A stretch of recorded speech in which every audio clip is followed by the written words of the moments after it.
4 po ng umaga, mga kaibigan, mag-alternative medicine po tayo. So ito ay 35, no? 35 siya. Bali, 35. So ito po ay aking pipigain, tapos isalain, tapos inumin ng puro. No? So ito ay iti-take siya before breakfast or before coffee time. So ito mga kaibigan ay i-take times lang, no? Ibig sabihin na kailangan natin ng panahon para i-prepare siya. So, balit pa kaibigan na ano man ang gagawin natin, gawin natin na mayroong pag-ibig. Do everything with love. At dito pag mayroong love, wag po natin kalimutan ang spiritual guidance mga kaibigan, nakalagay sa Exodus 15:26, no?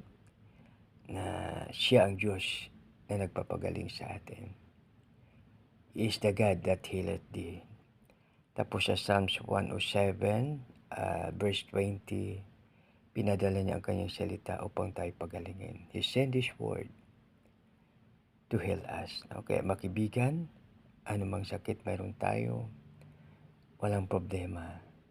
Dahil ang ating Panginoon, ang hari ng mahari, Diyos ng mga Diyos, Panginoon, Panginoon, ay the great healer, the greatest healer, the best doctor. O, siya ang dakilang magagamot.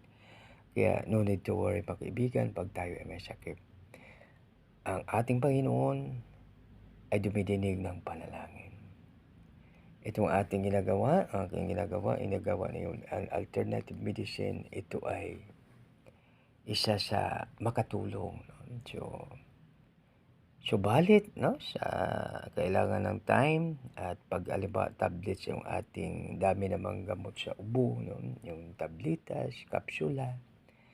So, balit mga kaibigan kung anong mayroon tayo, no, sa kusina, mayroon din, no. Yung ating bawang makatulong din po, yung ating sibuyas makatulong din po, no. At ang suka, no. Dahil ayon sa ating history, si Christopher Columbus, isa sa kanyang mabaon na gamot ay ang suka. So, ito, mas matapang ang suka, depende sa tagal na gi-preserve siya, no. Ito siya, maganda rin siya, no. Source of vitamin C.